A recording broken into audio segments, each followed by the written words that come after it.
esta sesión estamos aquí para compartir con ustedes un mensaje, informaciones sumamente interesantes y necesarias para toda la sociedad con respecto al tema del COVID y los efectos en la familia. ¿Algo así, verdad? Así es. Así. Bienvenida, querida Arelis Peguero, aquí con nosotros, terapeuta. Vamos a hablar de los efectos que dejó el COVID en la familia, en la gente, toda esta agresividad.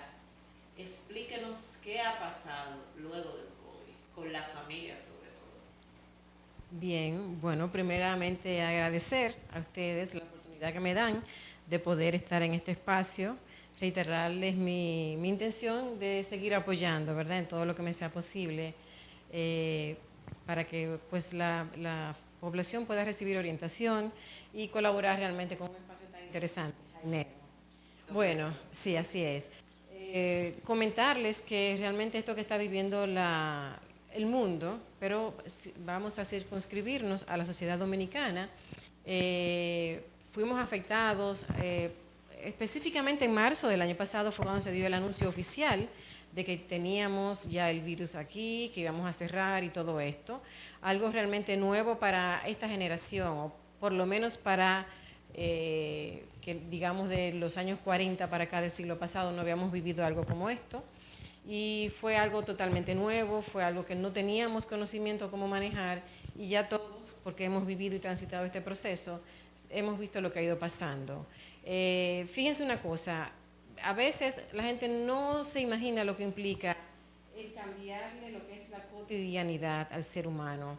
Y eso tiene un impacto emocional extraordinario, emocional, comportamental, de convivencia. Cuando a nosotros nos encerraron por el tema del COVID, que empezamos a estar todos juntos, 24/7, familia, papá, mamá, hermanos, empezamos a descubrir lo difícil que era la convivencia.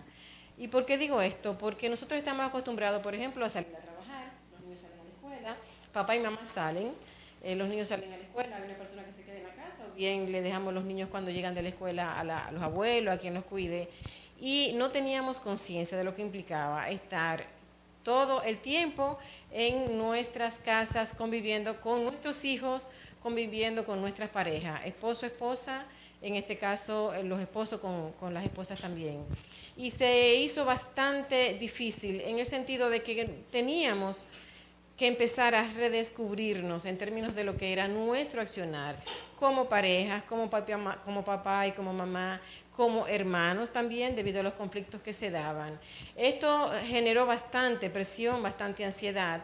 Sumado a esto también estaba lo que eran los compromisos del hogar, que definitivamente tienen una carga adicional en nuestra sociedad para la mujer.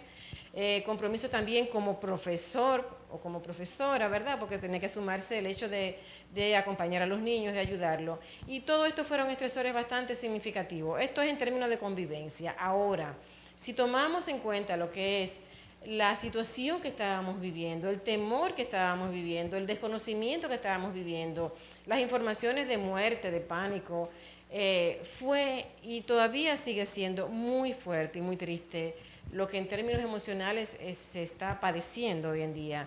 De hecho, muchos especialistas decían, hay una pandemia que está afectando lo que es la vida en términos de salud, pero viene una pospandemia que tiene que ver con lo que es la secuela en términos psicológicos de lo que esto implica. Sí, decíamos antes de salir al aire que don Eugenio, en mi caso también, y mucha gente cercana, hemos visto temas de ansiedad, hemos visto temas de que se nos olvidan las cosas, y hay gente que está siempre irritado. Habemos personas que no nos irritamos, pero otros que están siempre irritados luego de la pandemia. ¿Qué se le puede decir? Porque la gente cree que ir a terapia o al psicólogo es de locos. O sea, yo quiero que usted nos hable de lo que debe de hacer la familia ya como algo cotidiano, como ir al cardiólogo. Ya ir a terapia se debe de convertir en algo como ir al ginecólogo para nosotras las mujeres, el urólogo para los hombres. Es eso de que nos tratemos, de que busquemos ayuda. Sí, definitivamente. Hay que empezar a desmistificar todo esto que tiene que ver con la salud mental. La salud mental realmente es bastante amplia, lo engloba todo. Yo los escuchaba a ustedes hablando ahorita del tema del agua, de la comunidad, del tema de las calles. Y eso también es salud mental, porque cuando tú sales a caminar, como salgo yo temprano en la mañana y me encuentro con calles llenas de basura, de hoyos, donde no hay por dónde caminar, eso afecta. Eso afecta muchísimo. Fíjate que es un entorno exterior este que yo estoy describiendo. Sin embargo, cuando tú estás inoculando miedo, como fue lo que pasó con la pandemia, cuando tú estás con tanta incertidumbre, con tanto desconocimiento también, viendo que a tu alrededor están pasando casos de gente que está muriendo, enfermando de una nueva enfermedad, esto es un estresor bastante significativo para el ser humano, para el cuerpo y para la mente, para la convivencia, y ahí es donde vienen esos problemas de irritabilidad, de, como dice uno, que tiene la mecha muy cortita para poder tolerar todo, por todo nos disparamos. Entonces, definitivamente, mira, una de las principales cosas que tenemos que estar conscientes es que tenemos que empezar a conocernos. Y justamente de las cosas que más pasaron en la pandemia es que si yo no me conozco, ¿cómo voy a querer conocer a mi esposo? ¿Cómo voy a querer conocer a plenitud a mis hijos si ni siquiera estoy con ellos todo el tiempo? Yo que estoy conmigo, tú que estás contigo todo el tiempo, no te conoces, yo no me conozco. ¿Por qué? Porque no buscamos ese espacio, ese momento de conexión necesario para yo saber lo que siento, por qué lo siento, qué me pasa, porque vivimos a 1000 por hora, a 1000 por hora. Y entonces eso implica que uno no pueda conectar con uno mismo. Ante situaciones como la que estamos viviendo, es natural que integremos esa salud mental, nosotros le llamamos,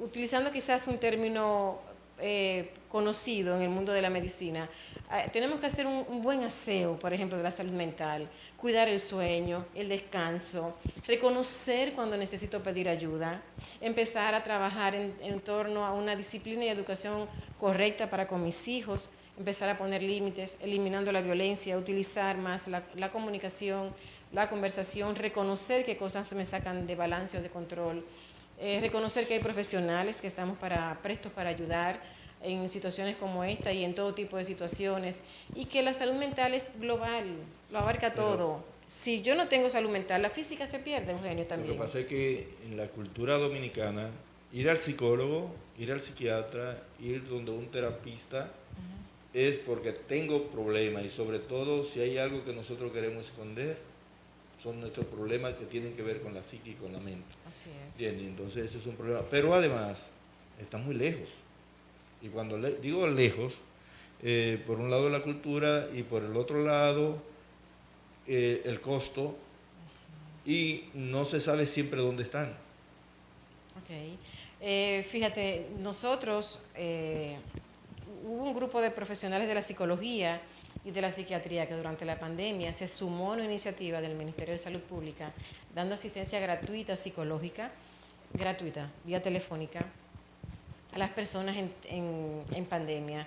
Y se daba asistencia psicológica justamente para casos específicos que tenían que ver con el COVID, pero también hubo otro grupo que trabajó directamente con el caso de manejo de duelo y pérdidas, porque hubo muchas pérdidas y todavía las hay por tema de COVID.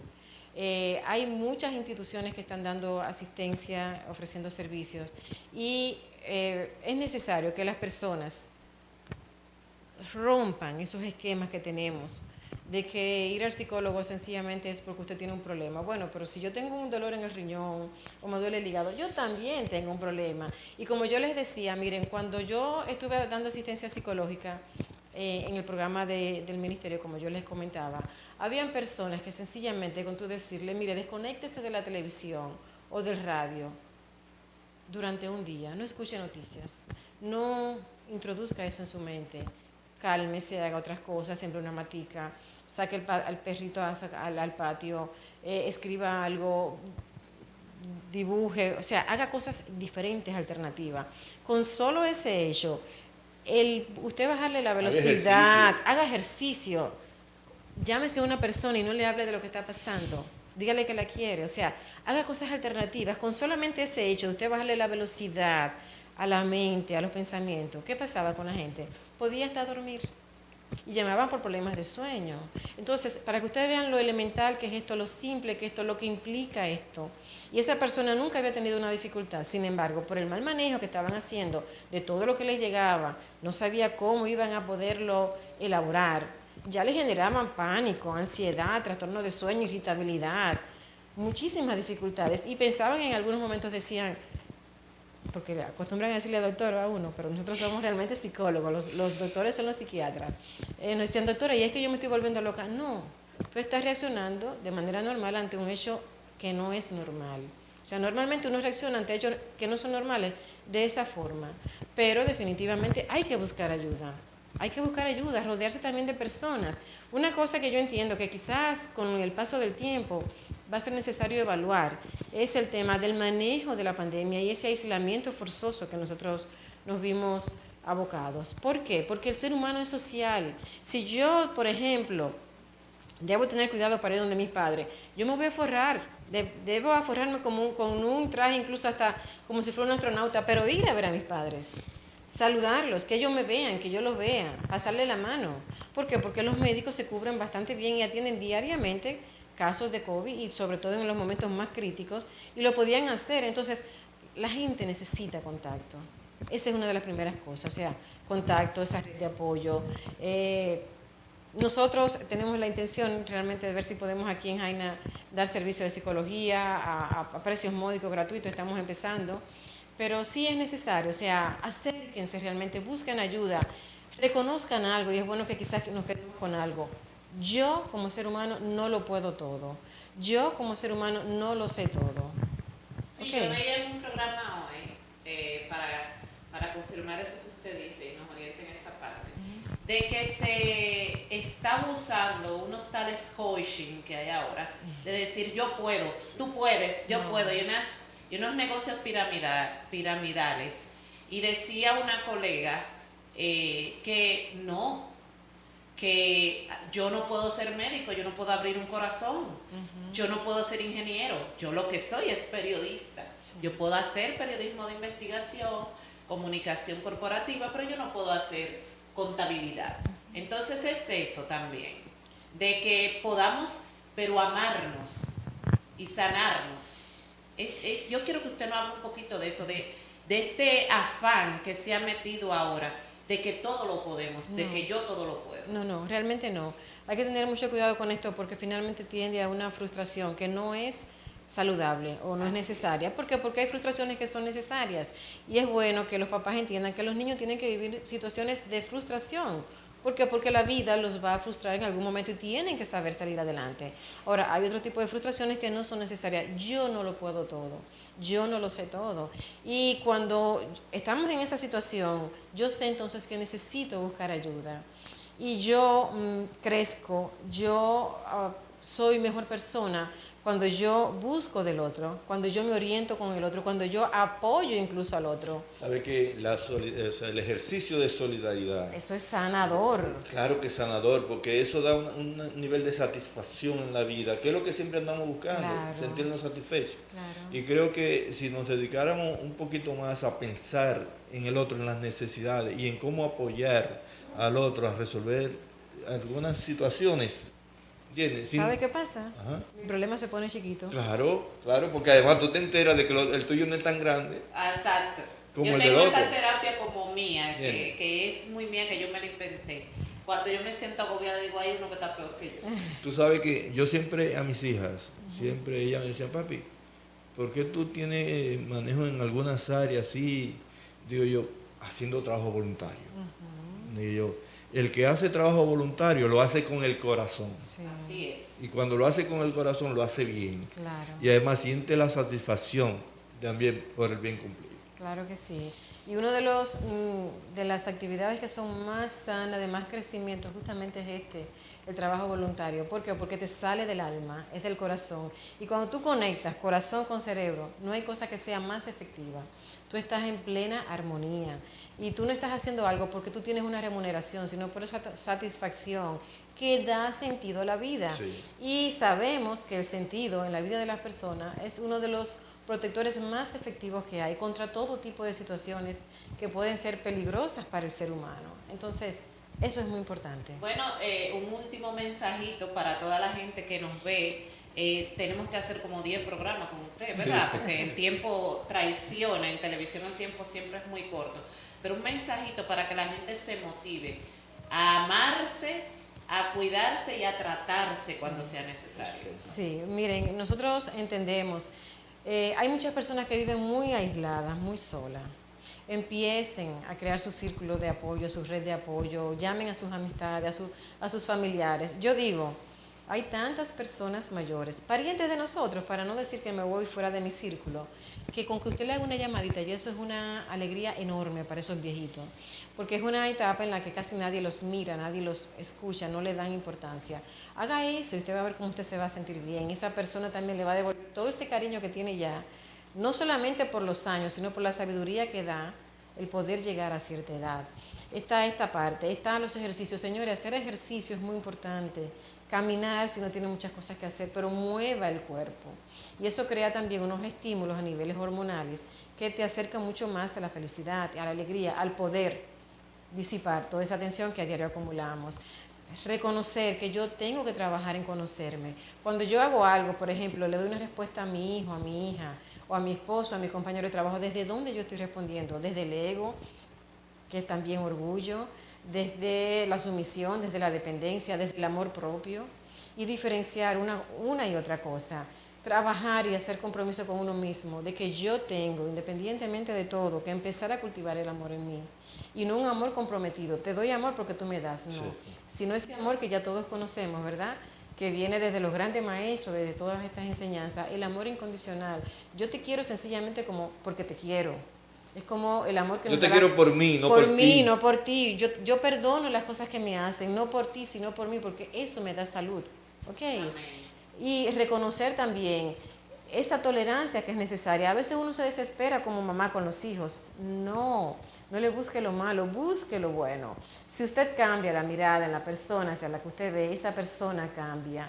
Igualmente digo, si yo cambio, el mundo cambia, pero no es que los demás han cambiado, es que como yo cambié, ya todo cambia. Mira todo diferente. Lo veo diferente. Entonces, empezar a bajar esa velocidad, a dar unos minutos, por lo menos al día, 1 minuto, para yo estar tranquila en contemplación. Sí. Ser agradecido con todo lo que uno tiene, ser agradecido, eso es una bendición para nosotros. Respirar, todo lo que es fundamental nos es dado gratis. El aire, señores, sin el aire no vivimos, y el aire nos conecta amorosamente con todo el mundo, con los que estuvieron y con los que vienen, porque es el mismo aire. Sí. Okay. Gracias. Entonces, estoy muy dispuesta, Eugenio, tú sabes, a la hora. Te agradezco muchísimo. Gracias. Falta tiempo para hablar con Arelis. A mí me ha ayudado este diálogo. De verdad que es relajante. Una satisfacción y, bueno, conectar con la gente y desde el amor manejar todo. Así es. Gracias, Arelis. Un placer. Sí, gracias, muchas gracias. Quería, antes de que ella se fuera, decir que ella me acordó cuando dijo que había que darle tiempo al otro. Que decía, en los amigos hay que invertir para mantenerlo. Y yo digo, hagamos una lista de todos nuestros viejos amigos, los padres, los abuelos, los tíos, primos. En una semana. Sí. Y ustedes verán cómo eso contribuye con el que lo hace y con el otro también. Y antes de irme, un momentito solamente, conecten con la naturaleza. Si pueden ir a contemplar el mar, vayan y hagan los amaneceres. Aquí tenemos la dicha de tener playas, tenemos la dicha de tener campos también, el ver el sol nacer. Somos naturaleza, somos universo. Vamos a conectar con eso, eso es lo que sana. Bueno, muchísimas gracias. Vamos a una pausa, señores, necesaria. Zafra en Red. Zafra en Red.